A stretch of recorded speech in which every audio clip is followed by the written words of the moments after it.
নমস্কার and welcome to Thrash Hour. আজকে আমরা কথা বলবো একটা নয় দুটো কাজ নিয়ে, ইমরান হাশমি এবং ইয়ামি গৌতমের হক আর নেটফ্লিক্সের বারামুল্লা নিয়ে।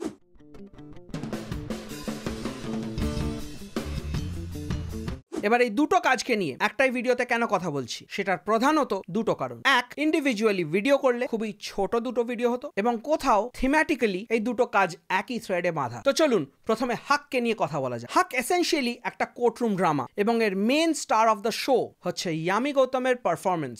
শি ওয়াজ আউটস্ট্যান্ডিং এবং ওনার performance borderline masterpiece.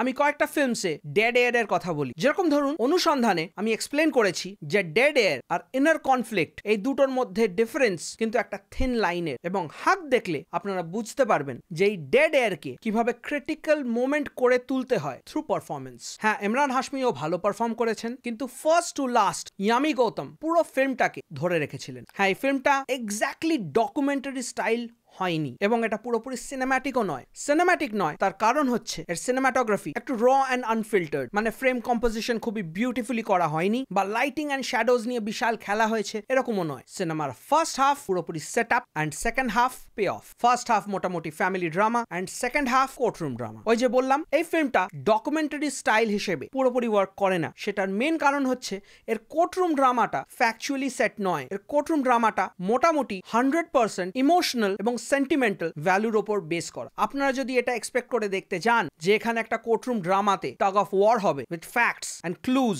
And evidences, যেখানে একে অপরের সাথে নানান লজ নিয়ে লড়াই দেখানো হবে, তো সেগুলো কিন্তু পুরোপুরি মিসিং। ফার্স্ট হাফটা খুবই ইম্প্যাক্টফুল, যেখানে শাহবানো রেট্রোস্পেক্টে মানে ফ্ল্যাশব্যাকে একজন জার্নালিস্টকে নিজের লাইফের কথা বলছেন। এখান থেকে শুরু হয় শাহবানোর গল্প, কিভাবে তার আহমেদ খানের সাথে আলাপ হয়েছিল, দেন তাদের বিয়ে হয়, দেন তাদের ফ্যামিলি বড় হয়, eventually they grow apart, then Ahmed Khan second বিয়ে করেন, এবং ওখান থেকে ওনাদের সম্পর্কে ভাঙন ধরে, এবং ফাইনালি 3 তালাক। এবং তারপর সেকেন্ড হাফ থেকে কিভাবে শাহবানো তার ছেলে মেয়ের জন্য মেইনটেনেন্সের লড়াই শুরু করে কোর্টে গিয়ে, এটাই হলো ফিল্মের বেসিস। এবং অবশ্যই আমরা সবাই জানি, এটা কোনো স্পয়লার নয়, যে শাহবানো ফাইনালি কেসটা জেতে। ইন্টারেস্টিংলি এটা কিন্তু একটা ট্রু স্টোরির ওপর বেস করা, যেটা ফিল্মের শুরুতেই বলে দেওয়া হয়, এবং আপনারা সবাই উইকিপিডিয়াতে সার্চ করলে বা গুগলে সার্চ করলে পেয়ে যাবেন। এবার আপনারা যদি এই আর্টিকেলটাকে ভালো করে পড়েন, তাহলে বুঝতে পারবেন সিনেমাটা দেখে আসার পর যে এনারা প্রচুর জিনিস আর্টিস্টিক লিবার্টি নিয়ে চেঞ্জ করেছেন। প্রত্যেকটা পয়েন্ট আমি আলাদা আলাদা করে বলবো না। যারা আপনারা সিনেমাটা দেখতে যাবেন একবার আগে পয়েন্টগুলো পড়ে নেবেন, বা এসে পয়েন্টগুলো পড়বেন, তাহলে আপনারা বুঝতে পারবেন কি কি চেঞ্জেস এনারা করেছেন। However that being shed, as a film যদি এর হিস্টোরিক্যাল এন্ড ফ্যাকচুয়াল সিগনিফিকেন্স বাদ দেন, তাহলে কিন্তু এটা বেশ এনজয়েবল। প্রচুর ইমোশনাল মোমেন্টস রয়েছে, এবং থিয়েটারে এরকম বেশ কয়েকটা মোমেন্টস ছিল যখন সবাই মিলে হাততালি দিচ্ছিল। ছবির পেসিং খুবই স্লো, কিন্তু সেটা আপনাকে ফিল করতে দেবে না, কারণ প্রত্যেকের performance, background score and screen play ওই টাইমিংটাকে জাস্টিফাই করবে। এগেন আপনারা যদি ফ্যাকচুয়াল এরার বাদ দেন, মানে শাহবানোর অ্যাকচুয়াল এজ, আহমেদ খানের অ্যাকচুয়াল এজ, ওনাদের বাচ্চাদের অ্যাকচুয়াল এজ, এগুলো যদি বাদ দিয়ে সিনেমাটা দেখেন, তাহলে কিন্তু কাস্টিং বেশ ভালো হয়েছে। It's not historically accurate at all, কিন্তু as a cinema the casting couldn't have been more perfect. হ্যাঁ, যারা ভাবছেন এটা কি একটা সেন্সিটিভ ইস্যু এবং এটাকে কি ভালোভাবে ট্যাকল করা হয়েছে, then I must say yes, মেকার্সরা যতটা পেরেছেন এরকম একটা সেন্সিটিভ ইস্যুকে সেন্সিটিভলি ট্যাকল করেছেন। Will it ruffle any feathers? No it won't. কোনো কন্ট্রোভার্সিয়াল বা ইনসেনসিটিভ জিনিস দেখানো হয়নি। হ্যাঁ, এই ছবির ডায়ালগস খুবই ভালো। তো ওভারঅল আমি হাককে 6 দেব out of 10। As a cinema it's quite good, as a documentary or historical piece of work quite tainted. তো এবার আসুন কথা বলা যাক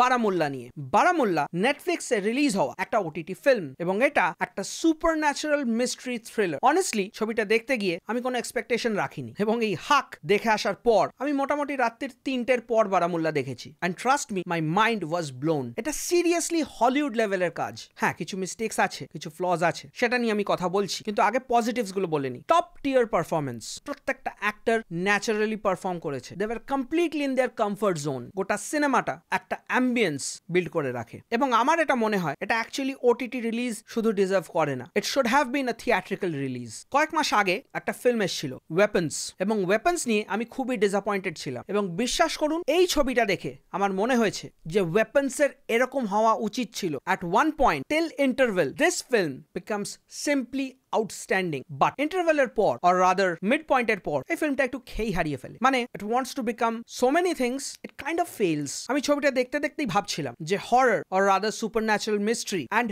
টেররিজম এই দুটো জিনিসকে একসাথে মেলানো কিন্তু খুবই difficult, and I was kind of right. শেষে গিয়ে মেলাতে গিয়ে বেশ প্রবলেম হয়েছে। একটা সেভিং গ্রেস রয়েছে যে ফিল্মের এন্ডিং খুবই ভালো এবং কয়েকটা সারপ্রাইজিং মোমেন্টস আছে অর রাদার টুইস্টস যেগুলো টু গুড। বারামুল্লা কিন্তু একটা সিটি কাশ্মীরে যেখানে এই ফিল্মটা সেট করা, এবং সেখানে অ্যাজ উই অল নো কয়েকটা টেররিস্ট গ্রুপ বাচ্চাদেরকে কিডন্যাপ করে নিয়ে যাচ্ছে টু টার্ন দেম ইনটু মিলিটেন্টস। এবার সেখানে প্যারালালি কিছু মিস্টিরিয়াস সুপারন্যাচারাল ঘটনাও ঘটছে। ধরুন এই বাচ্চাগুলো ক্যাপচার হওয়ার আগে তারা একটা করে ফুল দেখতে পাচ্ছে সাদা রঙের পুরো বরফের মাঝখানে, আবার কেউ ঘরের অ্যাটিকে। এবার ওখানে পোস্টেড ডিএসপি যিনি এই কেসগুলো নিয়ে ইনভেস্টিগেশন করছিলেন ওনার নিজের মেয়েও উধাও হয়ে যায়, এবং সেখান থেকে এই ইনভেস্টিগেশনটা নতুন একটা মোড় নেয়। এর থেকে বেশি আমি কিছু বলতে পারবো না কারণ ওটা স্পয়লার হয়ে যাবে। কাজটা কিন্তু একদম নতুন কাজ। এরকম টপিক নিয়ে আমরা সাধারণত ইন্ডিয়াতে ফিল্মস দেখি না। যারা উইক অফ দ্য হার্ট তারাও দেখতে পারেন, কারণ জাম্প স্কেয়ার কিছু নেই, সুপারন্যাচারাল এলিমেন্টের একটা ইমোশনাল সাইডও রয়েছে। হ্যাঁ, আমার পার্সোনাল কমপ্লেন্ট হচ্ছে যেখানে সুপারন্যাচারাল এলিমেন্টটাকে